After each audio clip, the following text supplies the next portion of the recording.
Kita sering dengar stereotip kalau cowok itu buaya, tapi realitanya kalau ngomongin soal skill menyembunyikan perselingkuhan, cewek itu ada di level yang beda guys. Mereka itu ibarat grandmasternya. Kalau cowok selingkuh, biasanya jejaknya berantakan. Chat lupa dihapus, bau parfum asing, atau gelagat yang kikuk banget. Kelihatan banget begonya. Tapi cewek, wah mereka mainnya rapi, smooth, dan penuh perhitungan.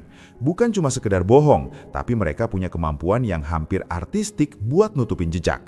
Mereka bisa bikin lo ngerasa bersalah, padahal mereka yang salah. Kelicikan dan kehati-hatian mereka dalam menjaga rahasia itu kadang di luar nalar kita sebagai cowok yang logikanya lebih lurus-lurus aja. Makanya guys, jangan heran kalau lo nggak sadar, tapi jangan berkecil hati juga, karena sepintar-pintarnya tupai melompat, pasti bakal jatuh juga kalau lo tahu kemana harus ngeliat. Hari ini gue bakal kasih lo kopekan soal 6 taktik. Kita bahas 4 yang paling krusial dulu di sini, yang sering banget dipakai cewek saat mereka mulai main api. Ini bukan teori konspirasi, tapi pola perilaku yang sering kejadian tapi luput dari radar cowok. Coba bayanin, gimana kalau kalimat-kalimat manis atau alasan-alasan sepele yang sering dia ucapin ternyata adalah kode keras kalau hatinya udah mulai cabang? Apakah lo bener-bener tahu apa yang terjadi saat dia nggak sama lo? Tanda pertama, jebakan dia lebih ngerti gue. Ini adalah red flag yang sering banget disalahartikan sebagai curhat biasa guys. Pernah nggak cewek lo mulai sering nyebut nama cowok lain dalam obrolan kalian? Awalnya mungkin sekilas, tapi lama-lama kok makin intens. Apalagi kalau dia udah mulai ngeluarin kalimat pamungkas. Dia tuh kayaknya ngerti banget deh masalah aku, atau enak ya ngobrol sama dia, nyambung banget. Guys, itu sebenarnya tamparan halus buat lo. Itu adalah cara dia ngebandingin lo sama cowok itu secara nggak langsung. Dia lagi ngasih tahu kalau kebutuhan emosional dia, yang menurut dia nggak bisa lo penuhin, sekarang lagi diisi sama orang lain. Ini bukan sekadar perbandingan skill atau fisik, tapi soal kenyamanan hati. Ini adalah bibit dari emotional cheating alias selingkuh hati. Dan percayalah, selingkuh hati itu jauh lebih bahaya daripada sekadar fisik. Karena kalau hati udah pindah, fisik bakal nyusul dengan sendirinya. Saat dia mulai memuji cowok lain secara berlebihan, apalagi soal sifat dan kepribadian, itu tandanya dia lagi ngebangun istana baru di hatinya buat orang itu. Dia mulai menjauh dari lo secara mental dan nyari pelipur lara di sosok baru ini. Jadi, kalau nama satu cowok ini terus-terusan muncul di cerita dia, lo wajib waspada. Tanda kedua, alibi klasik cuma sama temen kok. Masuk ke taktik kedua, ini yang paling sering bikin cowok terkecoh karena kedengarannya harmless banget. Jangan khawatir sayang, aku cuma lagi keluar sama temen-temen kok. Kalimat ini adalah tameng paling sakti. Kenapa? Karena kalau lo nanya lebih lanjut, lo bakal dituduh posesif atau nggak percaya sama dia. Padahal, di balik kata temen-temen yang general itu tersimpan sejuta misteri. Orang yang lagi nyembunyiin sesuatu biasanya bakal pakai kata-kata umum alias generalisasi. Dia nggak nyebut nama spesifik, dia nggak bilang mau kemana secara detail. Pokoknya sama temen, titik. Tujuannya apa? Biar dia punya celah alias loophole. Kalau lo tanya siapa, dia bisa nyebut nama temen cewek lo yang lo kenal. Padahal aslinya temen cewek itu cuma jadi kambing hitam atau bahkan nggak tahu apa-apa. Atau lebih parahnya, temen yang dia maksud emang ada, tapi ada satu orang spesial nyempil di situ yang jadi tujuan utamanya.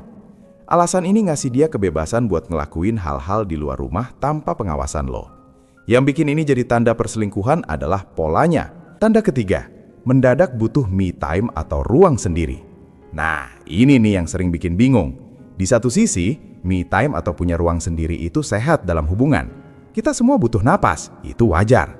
Tapi, konteksnya bakal beda 180 derajat kalau permintaan ini datangnya tiba-tiba, sering banget, dan disertai perubahan sikap yang dingin. Dia mulai ngebangun tembok. Dia bukan lagi mengisi energi buat dirinya sendiri, tapi dia lagi mindahin investasi emosionalnya dari lo ke tempat lain. Jarak fisik yang dia ciptakan itu sebenarnya adalah manifestasi dari jarak hati yang makin lebar. Kalau lo ngerasa dia makin asing dan lo makin susah ngejangkau dia dengan alasan butuh space, hati-hati bro, mungkin ada orang lain yang ngisi ruang kosong itu. Tanda keempat, mantra aku lembur malam ini. Ini adalah taktik paling tua dalam sejarah perselingkuhan. Tapi kalau dia pulang lembur dengan wajah yang fresh, wangi parfum yang masih strong, atau malah beda wangi, dan mood yang ceria berlebihan atau justru defensif banget pas ditanya gimana kerjaannya, itu mencurigakan. Coba perhatiin juga respon dia. Tapi orang yang bohong biasanya bakal jawab singkat, ngalihin pembicaraan, atau malah marah. Kamu kok kayak interogasi aku sih? Aku kan capek kerja buat masa depan.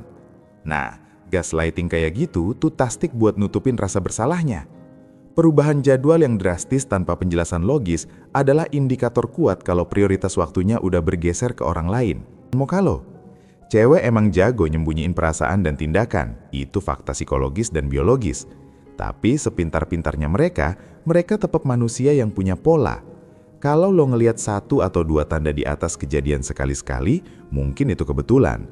Tapi kalau udah jadi pola yang berulang, dia sering bandingin lo, sering ngilang dengan alasan temen, minta jarak, dan tiba-tiba sibuk banget, potongan puzzle-nya udah mulai lengkap. Ingat guys, insting lo itu ada gunanya. Kalau lo ngerasa ada yang off, ada yang beda dari cara dia natap lo, atau cara dia megang HP-nya, jangan diabaikan. Validasi perasaan lo dengan ngelihat fakta-fakta yang gue sebutin tadi. Hidup terlalu singkat buat dihabisin sama orang yang gak bisa ngehargain komitmen, bro. Jadi, mulai sekarang, coba lebih peka. Perhatiin bukan cuma apa yang dia omongin, tapi juga apa yang dia lakuin. Karena kadang, kejujuran yang paling sakit itu lebih baik daripada kebahagiaan palsu yang dibangun di atas kebohongan. Stay sharp, Kings. See you next time, guys.